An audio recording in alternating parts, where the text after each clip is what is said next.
देखिए, अभी मार्केट बहुत अच्छा नहीं है। मूड जो है मार्केट में, जो इन्वेस्टर्स हैं उनका अच्छा नहीं है। और ग्लोबल भी आप देखें तो ग्लोबली बहुत ही अनसर्टेनिटी बनी हुई है। सबसे पहला रीज़न ये है कि दो दो वार चल रहे हैं, इसराइल का एंड दूसरा है यूक्रेन का, और जो काफ़ी अरसे से चल रहा है। वार होता है, इमीडिएट ख़त्म हो जाता है, तो उसके इफेक्ट शॉर्ट टर्म के रहते हैं और निकल जाते हैं। यहाँ पे ये वार करीब 3 साल से ज़्यादा से चल रहे हैं और अभी तक हुआ नहीं। दोनों कंट्रीज़ ने बहुत बड़ा नुकसान किया है और उसका इफ़ेक्ट ये है कि ग्लोबल फ्रेट वगैरह जो अपने एक्सपोर्ट होते हैं, इंपोर्ट होते हैं, वो काफ़ी बढ़ गए हैं।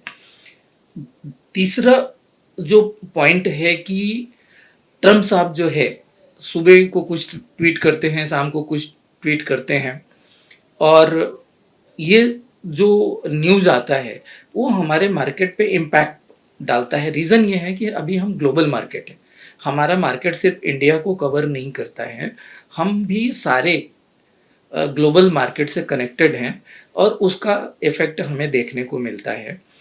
रही बात कि मार्केट में मार्केट को बजट से क्या है एक्सपेक्टेशन, हमारे यहाँ बहुत पुरानी डिमांड है कि चिदम्बरम साहब जब फाइनेंस मिनिस्टर थे तो उन्होंने एसटीटी लगाया था, सिक्योरिटी ट्रांजैक्शन टैक्स। तब हमारे ऊपर लॉन्ग टर्म कैपिटल गेन नहीं था, शॉर्ट टर्म था, लॉन्ग टर्म नहीं था। बाद में निर्मला जी के टाइम में लॉन्ग टर्म भी लगा और उसको बढ़ाया भी गया। 10% लगाया, 10 से 12.5 किया, और शॉर्ट टर्म जो 15 था उसको 20% कर दिया। प्लस एसटीटी है। लॉन्ग टर्म में ये है कि जो टैक्सेस हैं लगते हैं लॉन्ग टर्म शॉर्ट टर्म, अगर आपको प्रॉफिट लॉस है तो वो एडजस्ट हो जाते हैं। अगर आपने पेमेंट कोई नुकसान किया और कहीं पे आपको प्रॉफिट हो रहा है तो नेट ऑफ हो जाता है। बट जो सिक्योरिटी ट्रांजैक्शन टैक्स लगता है हैवी अमाउंट, डिलीवरी पे अलग, स्पेकुलेशन पे अलग, वो आप उसका सेटअप नहीं ले सकते हैं, वो सीधा आपके एक्सपेंसेस में जाता है। तो हमारे भी लोग जो इन्वेस्टर हैं इंडियन एज वेल एज जो ग्लोबल इन्वेस्टर हैं जिसको हम एफआईज कहते हैं, वो लोग बहुत ही नाराज हैं गवर्नमेंट से कि भाई आप दो में से एक ही रखिए। लॉन्ग टर्म, अगर आप पहले तो लॉन्ग टर्म लगाइए मत। हम लोग क्यों पैसा इन्वेस्ट कर रहे थे कि भाई यहाँ पे लॉन्ग टर्म टैक्स नहीं था, तो हम जो शेयर्स खरीदते थे, जो यहाँ पे देश में पैसे लगाते थे, टैक्स नहीं था इसके लिए। और उसमें क्या आप देखेंगे कि डॉलर का दाम हमेशा बढ़ता है। समझो वो 80 रुपए में डॉलर में लाया होगा और इंडिया में इन्वेस्ट किया होगा, आज अगर वो एग्जिट करेगा तो उसको करीब 91 पॉइंट समथिंग के रेट में जाएगा। तो 10-11 रुपए का तो ऐसे ही लॉस हो गया, जो करेंसी लॉस है। प्लस टैक्स, अगर उसने कुछ कमाया तो टैक्स भी दे के जाएगा, तो उनको बड़ा नुकसान है अगर वो बेच के जा रहे हैं। तो वो सारी चीज़ों को ध्यान में रखते हुए गवर्नमेंट ने उनके साथ में बैठकें की हैं। पहले भी उन्होंने सुझाव दिया था कि लॉन्ग टर्म टैक्स जो है वो निकाल दीजिए, एसटीटी ऑलरेडी हमारे ऊपर है, जो गवर्नमेंट को जाता है, और रिबेट भी हम उसमें नहीं लेते हैं।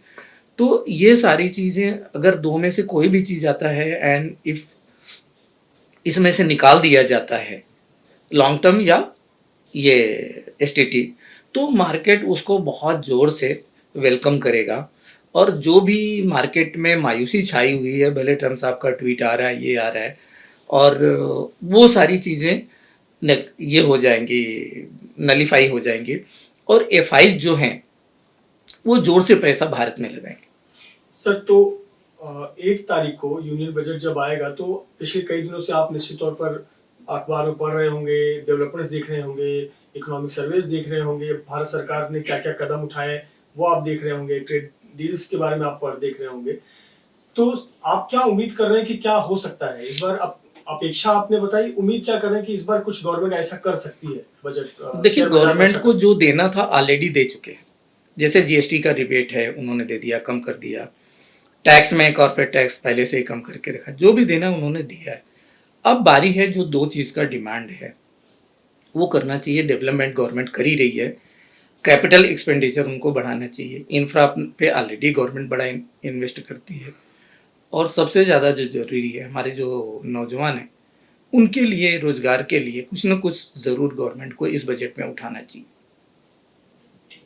सर, मार्केट का मौजूदा हाल पिछले आज का नहीं, ऐसे पिछले कई दिनों का, महीनों भर का बताएं, उसके हाल के बारे में छोटा सा समीक्षा करें कि किस प्रकार से इस वक्त मार्केट जा रहा है, कब तक इस ऐसी स्थिति रहेगी, क्योंकि बड़ी अनसर्टेनिटी नजर आ रही है जियोपॉलिटिक्स और तमाम चीजों को लेके, और साथ ही साथ भारतीय बायर जो गोल्ड में बहुत महिलाएं विश्वास करती हैं, गोल्ड की कीमतें भी भागी जा रही है, नया रिकॉर्ड छू रहा है। जरा इस पर आप संक्षिप्त में थोड़ा बताएं। देखिए, हमारे मार्केट में जैसे मैंने कहा कि बहुत टाइम से, करीब तकरीबन 1.5 साल से एफआईज की लगातार बिकवाली चालू है। हमारा जो लोकल इन्वेस्टर है, हमारे जो लोकल फंड हैं, वो मार्केट को सपोर्ट दे रहे हैं। जैसे हमारे म्यूचुअल फंड है, डोमेस्टिक इंस्टीट्यूशंस हैं, प्लस जो हमारे जनरल पब्लिक है एसआईपी के माध्यम से या डायरेक्ट मार्केट में वो इन्वेस्ट करती है, उसने मार्केट को बचा के रखा है। करीब आप समझो 5 लाख करोड़ का एफआईज ने माल बेचा, लेकिन वो भी मार्केट में एब्जॉर्ब हो गया और मार्केट में सेंसेक्स निफ्टी देखेंगे तो वो पॉजिटिव ही हैं, ज़्यादा डाउन नहीं है। लेकिन ये कब तक?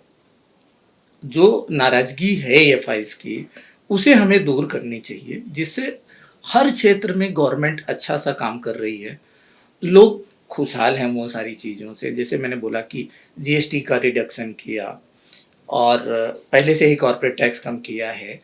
कुछ चीज़ें रह गई हैं जो देश में खुशहाली को कंटिन्यू करने के लिए, जो एक एम्प्लॉयमेंट है वो कैसे जनरेट किया जाए। अभी जैसे गवर्नमेंट ने मनरेगा का नाम चेंज करके जी राम जी किया, और वहाँ पे जो 100 दिन का था उसमें 25 दिन बढ़ा दिया, तो वो भी एक अच्छा स्टेप है कि भाई 100 की जगह 125 दिन का उनको कंपलसरी उनको काम मिलेगा और वो काम करेंगे, उनको पेमेंट जाएगा। ये अच्छा इनिशिएटिव है, इससे इकोनॉमी मतलब लोगों के जेब में पैसे आएंगे। बट जो हमारा यूथ है वो पढ़ लिख के जो बेरोजगार हो रहा है, उसके लिए क्या किया जाए। गवर्नमेंट के पास एक बहुत लिमिटेड रिसोर्सेज हैं जॉब क्रिएट करने के लिए। तीसरा अभी है कि एआई का चैलेंज बना हुआ है। जो कंप्यूटराइजेशन हुआ उसके बाद अभी एआई पूरे ग्लोबल चैलेंज बनी हुई है। तो कोई भी कंपनी, कोई गवर्नमेंट भी नया वैकेंसीज को फुलफिल करना नहीं चाहती कि आगे जाके क्या इसका रूप होगा, कि हर आदमी को कास्ट कम करना है। लेकिन जो यूथ हमारे यहाँ जनसंख्या इतनी ज़्यादा है, नए लोग जो है ग्रेजुएट होके, इंजीनियर होके, डॉक्टर होके जो आ रहे हैं, उनको हम कहाँ एडजस्ट करेंगे। हमारी पॉपुलेशन ज़्यादा है तो लोग भी हमारे निकल के आ रहे हैं, पूरे ग्लोबल सिनेरियो अच्छा नहीं है, तो उन्हें हमें एकोमोडेट तो करना पड़ेगा। तो उनको कैसे एकोमोडेट किया, इसके लिए गवर्नमेंट को सबसे ज़्यादा ये ज़रूरत है कि पब्लिक पार्टनरशिप में जो चीज़ें, बहुत सारी चीज़ें हैं जो कर सकते हैं। दूसरा जैसे ये है अपना लैंड बैंक गवर्नमेंट के पास बहुत पड़ी है, उस पर कुछ न कुछ किया जाए, प्राइवेट कंपनियों को दिया जाए या और फॉरेन कंपनियों को दिया जाए, उस पर कुछ न कुछ फैक्ट्रीज है, कॉलेज है, इंस्टीट्यूशंस हैं, हॉस्पिटल्स हैं, बहुत सारी चीज़ों को क्रिएट किया जा सकता है जिससे जॉब जनरेट हो और हमारे लोगों को उसमें रोजगार मिले। ये प्रायोरिटी होनी चाहिए। सर, एक आखिरी सवाल, इस बार यूनियन बजट रविवार के दिन आ रहा है और उस दिन मार्केट भी खुला है। क्या आपके नॉलेज में पिछली बार ऐसा हुआ था कि छुट्टी के दिन, रविवार के दिन मार्केट खुला हो, और क्या उम्मीद करते हैं कि वजह क्या है? थोड़ा इस पे आप अपना विश्लेषण। तो दिवाली का तो मैंने सुनने हैं, देखा भी है, करीब 40 साल हो गया मुझे मार्केट में, कि छुट्टी के दिन दिवाली आती है तो मुहूर्त के हिसाब से मार्केट खुलता है। बट बजट संडे को या छुट्टी के दिन आया हो ऐसा सुना नहीं, ये पहली बार हो रहा है।